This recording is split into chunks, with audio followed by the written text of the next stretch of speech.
Bonjour Julien Bayou. Bonjour. Vous êtes le secrétaire national d'Europe Écologie Les Verts, donc patron du parti. 27 morts dans une tentative de traversée clandestine de la Manche mercredi. C'est le pire naufrage depuis la montée en puissance du phénomène dit des small boats, les petits bateaux qui tentent de traverser, de rallier le Royaume-Uni. Qui est responsable de ce drame selon vous ? C'est un drame horrible et qui est en fait l'aboutissement finalement d'une période de plus de 10 ans, plus de 15 ans où en fait on a un blocage. On a la France, les forces de l'ordre qui finalement servent de garde-frontière pour l'Angleterre, pour le Royaume-Uni. En vertu des accords du Touquet, de Sangatte, signés il y a 20 ans. Qu'il faut dénoncer, voilà, tout simplement. La France, le gouvernement harcèle les migrants. Moi, je rejoins le constat des associations que je salue, l'Auberge des migrants, Utopia 56 et les autres. Il y a cette idée, très répandue à droite, on va le dire, que harceler les migrants et ne pas leur permettre de s'installer, ça serait lutter contre l'immigration. Ça ne marche pas. On parle de personnes qui sont dans la détresse la plus absolue, qui quittent leur pays bien souvent pour aller dans le pays voisin, et une fraction arrive en Europe, et ceux-là veulent aller en Angleterre. Nous devons dénoncer les accords du Touquet, c'est ce que réclame Yannick Jadot, et organiser des voies sûres de passage, tout simplement. La situation, l'idée de dire qu'on va harceler, imaginez quand même, qu'est-ce que ça dit de notre société quand le gouvernement donne l'ordre aux forces de l'ordre de harceler les migrants, d'empêcher les associations de leur donner à manger, donne l'ordre à nos forces de l'ordre, les gardiens de la paix, de mettre des coups de couteau dans les tentes pour éviter que ces personnes puissent trouver refuge. Pouvez-vous préciser ce que vous entendez par voie sûre de passage ? Vous voulez dire qu'il faut une sorte de pont aérien, un pont maritime ? Un pont maritime, bien sûr. Automatiquement, on doit organiser l'accueil à travers l'Europe, et y compris avec nos désormais partenaires. Ils ne sont plus membres de l'Union européenne, mais le Royaume-Uni restera un partenaire. Si vous voulez, on va avoir un gros problème avec les Anglais. Vous avez lu ce que dit Boris Johnson hier ? Ce mythe que durcir les conditions d'accueil freinerait quoi que ce soit, c'est un mythe. Voilà, depuis 15 ans dans cette région, dans le nord, on nous a parlé de la jungle de Calais, c'est des conditions humaines absolument désastreuses. Et depuis 15 ans, rien n'avance. Mais qu'est-ce que vous en faites des migrants ? Un écologiste, Damien Carême, a organisé l'accueil. Il était maire de Grande-Synthe, il a organisé l'accueil. Au début, la population était peut-être sceptique, et le fait d'organiser l'accueil a permis une relative amélioration de la situation, en lien avec Médecins sans frontières. Voilà ce que nous demandons. Quand vous dites organiser l'accueil, vous pensez à quoi ? Accueil provisoire, le temps de tenter la traversée ? Héberger les personnes qui prennent racine. Non, héberger les personnes, dénoncer cette folie de l'accord Dublin II, où finalement l'Angleterre se décharge sur nous et nous paye. Nous paye pour durcir la situation à l'égard des migrants. Les forces de l'ordre françaises essayent de renvoyer les migrants en Italie. Et ainsi de suite jusqu'à la Turquie. Et on paye la Turquie pour contrôler les frontières. Ce mythe du durcissement, comme quoi ça réglerait la question, c'est complètement faux. J'entends ce que vous dites, sous-entendu, le fait de rendre les conditions de stagnation dans la région de Calais invivables, avec un harcèlement en soi, effectivement, ça peut paraître choquant. Mais qu'est-ce que ça dit de notre société ? Qu'est-ce que ça dit de notre société ? Nos forces de l'ordre, qui sont au petit matin, qui débarquent et qui mettent des coups de couteau dans les tentes. Vous voyez ce que ça veut dire ? Oui, mais moi, il n'y a plus d'humanité. J'aimerais qu'on aille vers les solutions. Vous avez organiser l'accueil. Yannick Jadot le disait sur une autre crise. Qu'est-ce que vous voulez dire par organiser l'accueil ? Il faut construire des logements ? Oui, les 4000 personnes à la frontière avec la Pologne. Et on a l'impression que l'ensemble du continent est en crise. Donc Yannick Jadot disait, remettons en perspective un continent de 450 millions d'habitants. Montrons justement à la Pologne que l'Europe peut être utile et qu'on peut organiser l'accueil, répartir l'effort. Tout l'enjeu, c'est de ne pas laisser les voisins, la Grèce ou l'Italie, ou le nord de la France, concentrer la grande partie des migrants. Répartissons l'accueil, répartissons l'effort. Vous savez qu'il y a des belles histoires dans l'accueil des réfugiés, dans des villes, dans des villages même ruraux, où l'arrivée d'une famille a permis de maintenir l'école, par exemple. Je crois vraiment qu'il y a Il y a ces belles histoires, il y a aussi tous ces Français qui voient une menace à terme pour l'identité de la France, qui s'inquiètent. C'est faux, tout simplement. Une cohabitation difficile, par moment. C'est faux. C'est justement le fait de ne pas organiser l'accueil qui pose des difficultés. L'expérience racontée par certains Français, ces ressentis, ces inquiétudes, c'est faux. Vous balayez ça d'un revers de main. Mais oui, en tout cas, je connais peu de personnes qui parlent au micro et qui disent avoir eu des difficultés. Il y a beaucoup de fantasmes. Il y a des personnes qui sont prêtes évidemment à remettre en cause l'immigration et même le fait que des personnes soient nées françaises. Et il y a bien sûr un racisme absolument décomplexé. Et nous disons, cessons de considérer l'immigration comme l'alpha et l'oméga de tout le débat public et organisons l'accueil. Est-ce que c'est être raciste que de vouloir contrôler, freiner l'immigration? Je n'ai pas dit ça, mais vous voyez, je me souviens qu'en 2017, le candidat Emmanuel Macron avait salué l'action d'Angela Merkel. À l'époque, c'était la crise syrienne. Et il y avait plusieurs centaines de milliers de réfugiés, de personnes qui cherchaient asile et refuge en Europe. Et il avait dit, voilà, Angela Merkel a sauvé les valeurs de l'Europe. Eh bien, qu'est-ce qui s'est passé depuis pour ce gouvernement tourne complètement le dos à ces valeurs de base de l'humanisme? On nous parle souvent des valeurs judéo-chrétiennes de l'Europe. C'est l'Allemagne qui est en train de négocier, Julien Bayou, pardonnez-moi. Mais l'accueil est considéré l'étranger comme un autre frère. Ça n'a plus aucun sens dans ce pays. C'est incroyable. On nous dit la devise liberté, égalité, fraternité. La fraternité n'est pas un vain mot. Voilà. Cette même Allemagne, aujourd'hui, Julien Bayou, veut négocier avec l'infréquentable Loukachenko, le dirigeant biélorusse, envisage de signer un accord avec l'Ukraine pour qu'elle prenne une partie des migrants qui sont en Biélorussie contre rétribution monétaire. Donc vous voyez que le discours d'Angela Merkel, et en tout cas de l'Allemagne en général, n'est pas si humaniste que cela. Alors il ne vous aura pas échappé qu'il y a une fin de gouvernement Merkel. Nous, ce que nous disons au niveau européen, c'est nous pouvons organiser. Il y a des mécanismes. Il y a des Verts dans la coalition allemande, vous l'avez vu. Oui, mais vous avez compris qu'il y a un changement de gouvernement. Bon, ce que nous disons au niveau européen avec les Verts notamment, c'est qu'il y a un mécanisme de protection civile qui existe et que répartir l'effort, c'est justement le moyen d'affirmer une fermeté renforcée à l'égard de la Biélorussie.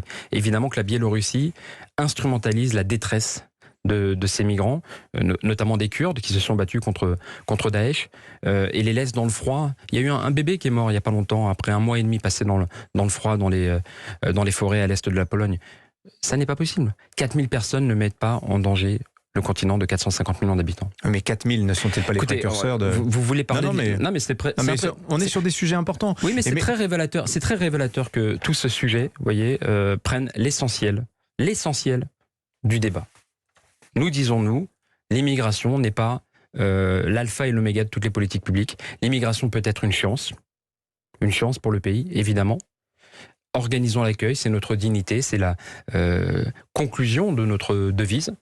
Et vraiment, arrêtons d'imaginer que notre pays est en danger face à cette immigration, tout simplement.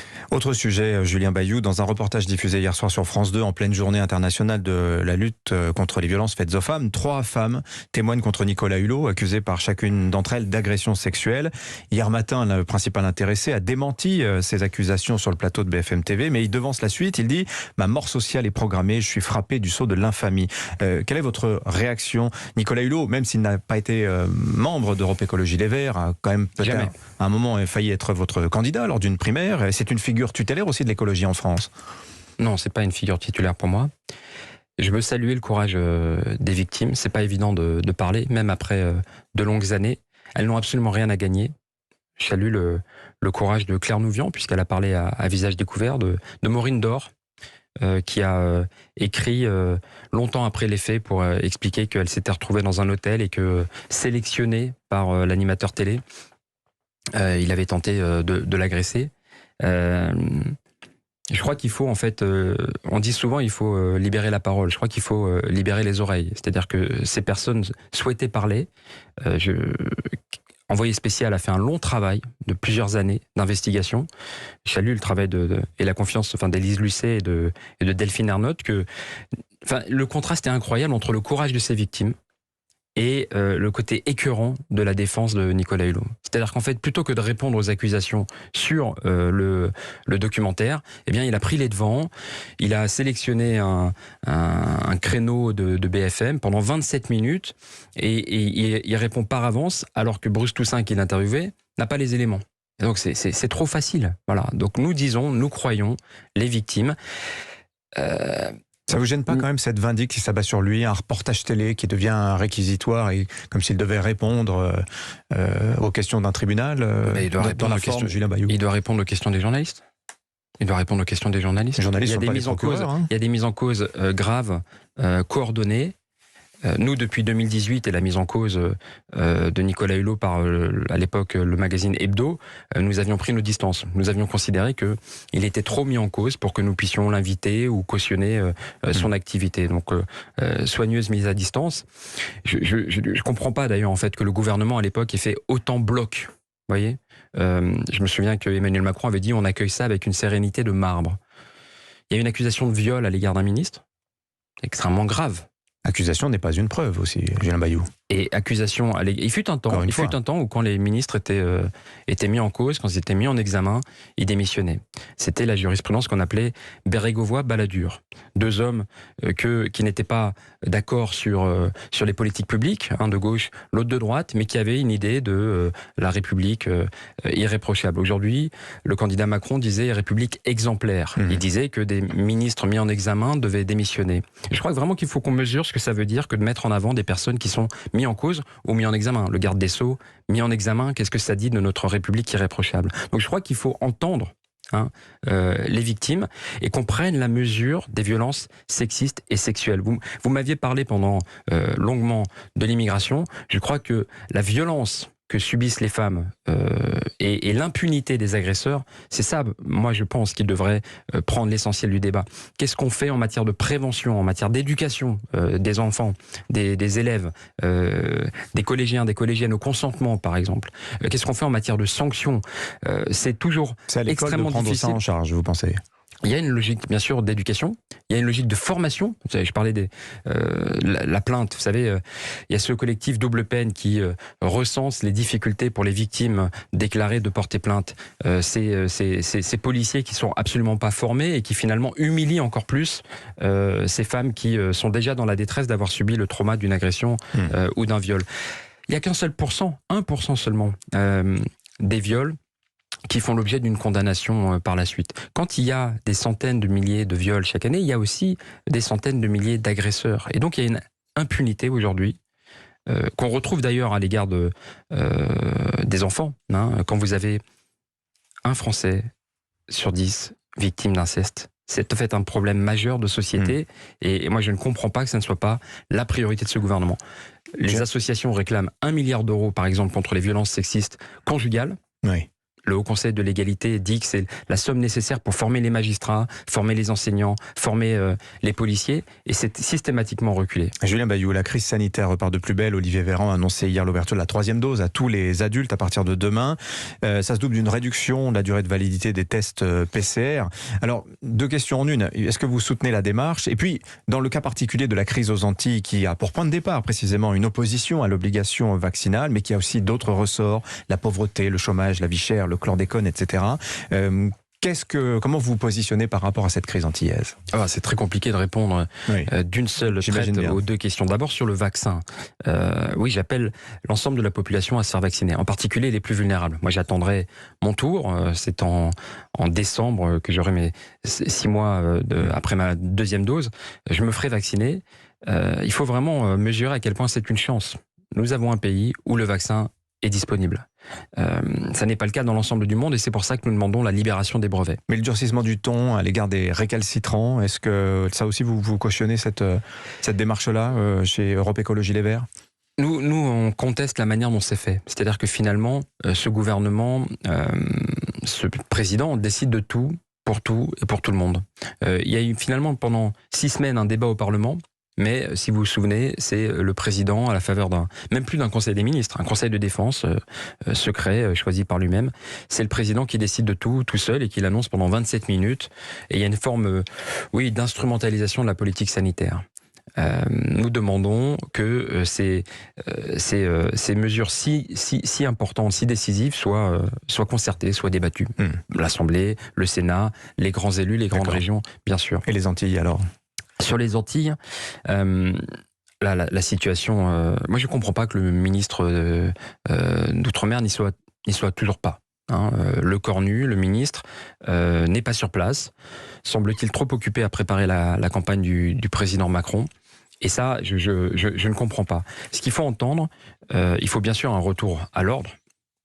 Évidemment, les scènes de pillage, il y a des patients qui sont interdits d'accès à l'hôpital. L'enjeu aujourd'hui n'est plus tant la mobilisation. On sait que dans les Antilles, il y avait une mobilisation contre la vaccination obligatoire des personnels soignants. Fort heureusement, de plus en plus de personnel soignant est vacciné. Là, il y a l'expression d'une colère. Et donc il faut un retour au calme, un retour à l'ordre, évidemment. Il faut entendre aussi que la crise du chlordécone, vous en parliez, ce pesticide qui a pollué les sols pendant 700 ans, qui est à l'origine du taux record de cancer de la prostate, il n'y a pas de réponse suffisante de l'État. Merci Julien Bayou. Merci à vous.